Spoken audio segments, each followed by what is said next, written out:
Do you hear that?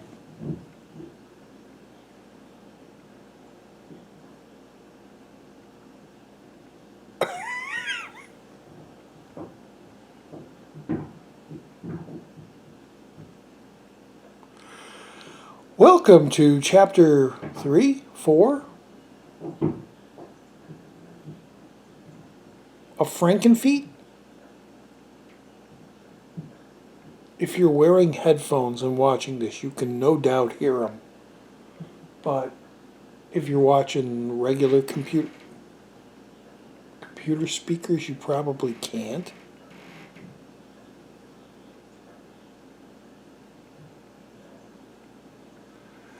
I got these noise canceling headphones. Surround sound. Surround sound headphones. So I can watch. What am I watching? There we go. Revenge. An old Hammer classic. Revenge of Frankenstein. And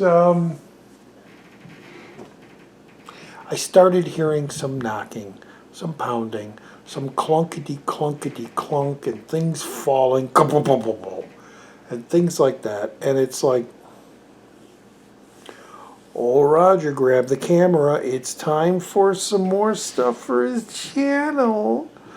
It's a new chapter of Frankenfeet.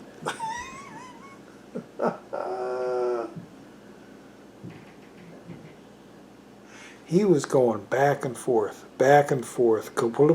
Now he seems to be just like in this area. And I still can't figure it out. I was thinking,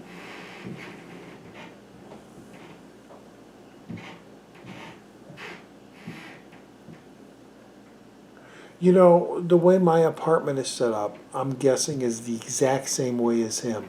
Although we're not off the ground. You know, when I come into mine, I have to take like 3 steps up. It's like an elevated, and then there's one room. There's a little kitchen, bathroom, and then there's the bedroom in the back.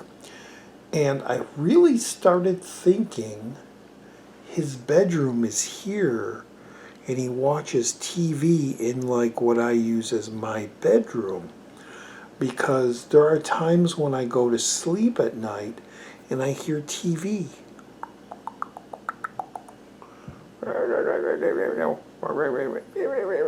That's my impersonation of TV. And then every once in a while I hear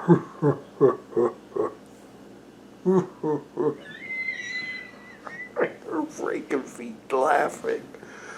But here, it's like the kitchen's in the same area because I hear water running and I hear him back and forth in that one area. And I'm like, okay, he's cooking or he's preparing his meal for lunch because he goes to work. I kind of got an idea of his schedule. I'm playing detective. He leaves like around at 12 a.m. because when I don't have to go in at 6 in the morning, and the couple days that there are 2 days that I go in at 2 p.m. Thursday I'm off, Friday I'm off until I work an overnight.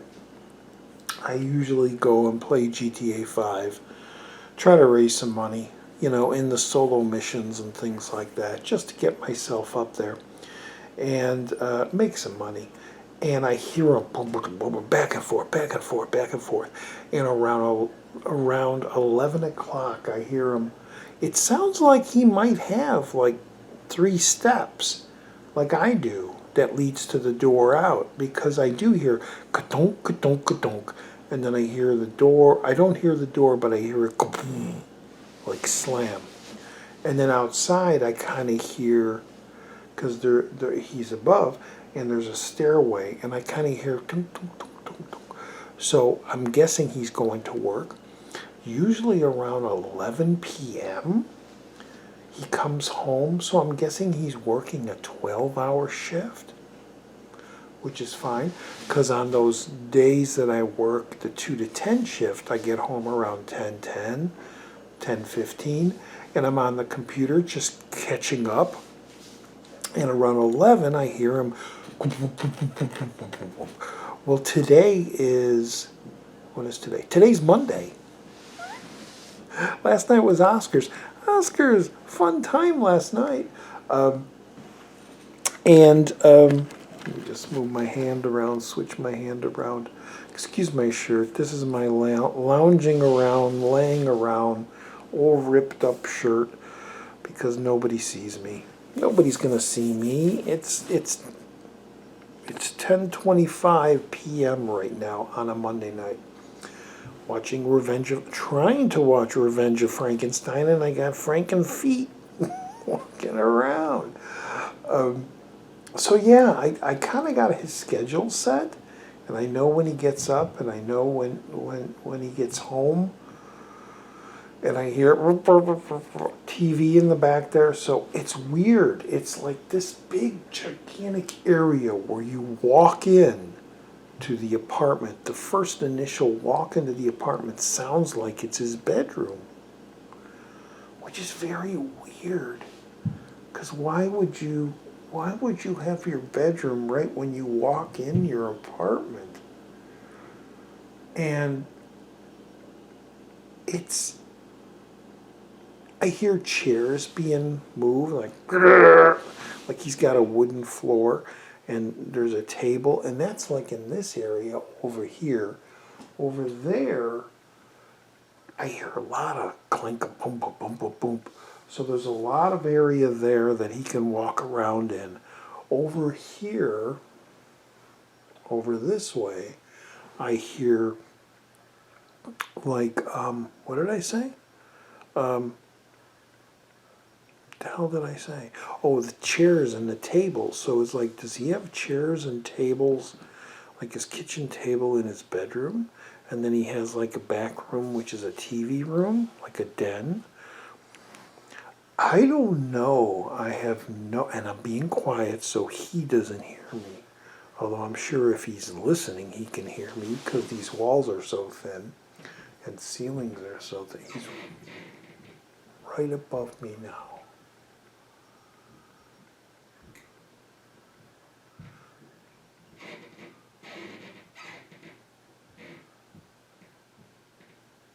He's like in the table area.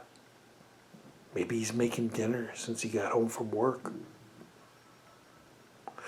I don't know, man, but it's time. Let me pull the camera out. It's time. It's time. 3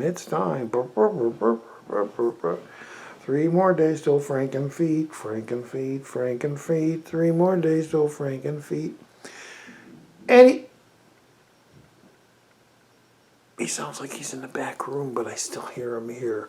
This apartment that I live in, this complex is so bizarre with its sounds. Oh, by the way, those people that might be wondering, the couple that always had fights next door, they moved out.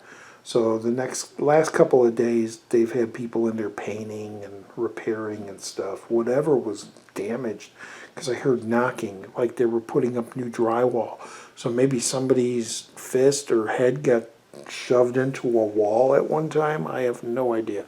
But they're gone. Fly, fly, fly, fly, fly, fly, Carice, fly, fly, fly. They're gone. So it's a vacant apartment. So come on over and move in. Be next door and we can go and watch movies.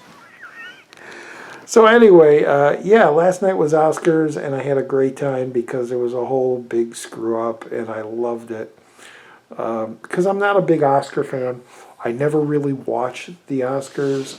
I was a big Oscar guy back in the 80s. Man, I had VHS tapes of all the Oscar telecasts with commercials. I had them all. And then when I moved, like in 1989, I tossed them all out. And I was a fool because you can't see complete Oscar telecasts from the 80s or 90s. I think it wasn't until they got into the 2000s that people started saving them, or you still can't. You can't just like go into a video store and buy the 2010 Academy Awards. You know, they're not available. So those that have recorded them live had these great little pieces, these little gems of history. And I had so many. I had the Misery one where Jack Palance was doing the one-arm push-ups, and Kathy Bates one for Misery. I had the one with, I think it's the same one, with Billy Crystal and Hannibal Lecter, Silence of the Lambs winning Best Picture. I had all that stuff. I had like 6 shows before then and everything else after then. It was a big night. I'd get a big bottle of wine, one of those big jugs. I'm not a wine drinker, but I would go and get like this big jug of wine of Merlot. This was before they had boxes. No, they had boxes back then.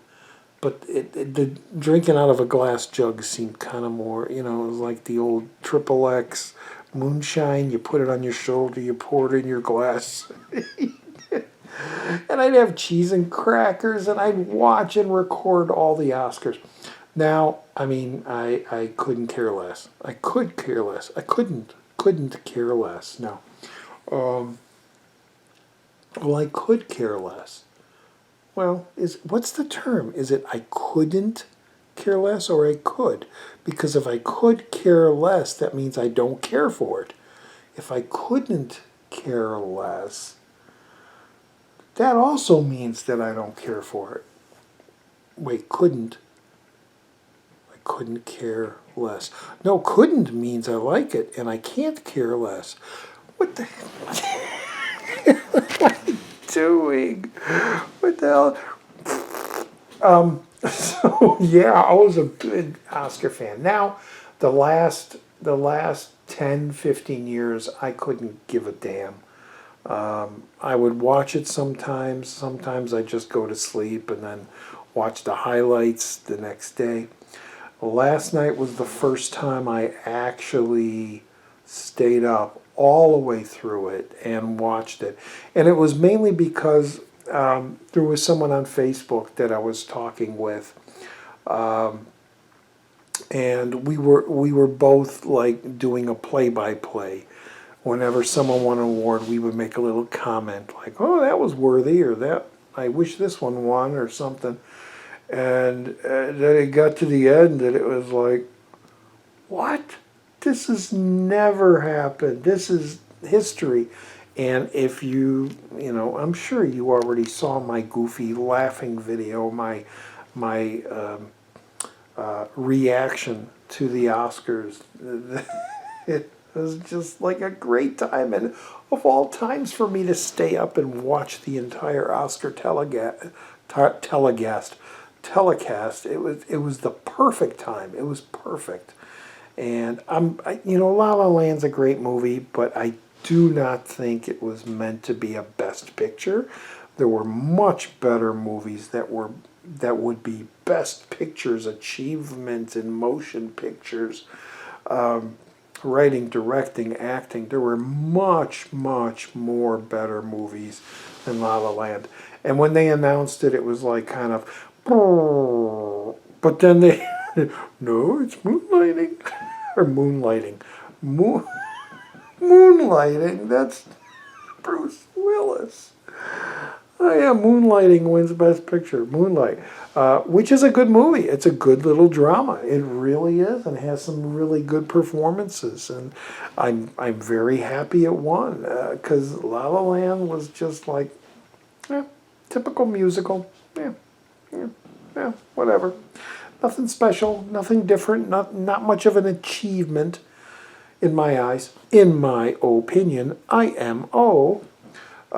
So anyway, it was a great time, and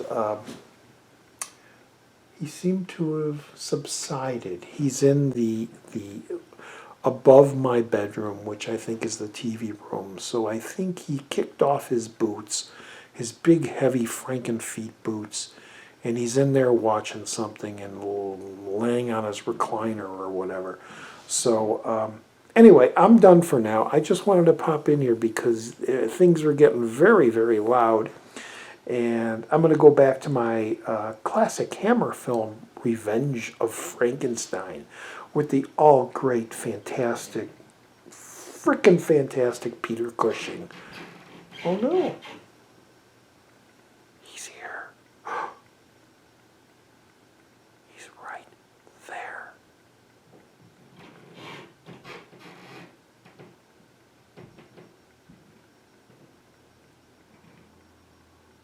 He's right above me. Shh. If Frankenfeet hears me, he might come down and break my door down and strangle me or pull off my head. So I have to be very, very quiet.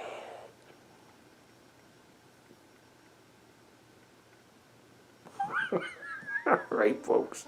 See you in the next video. Toodles!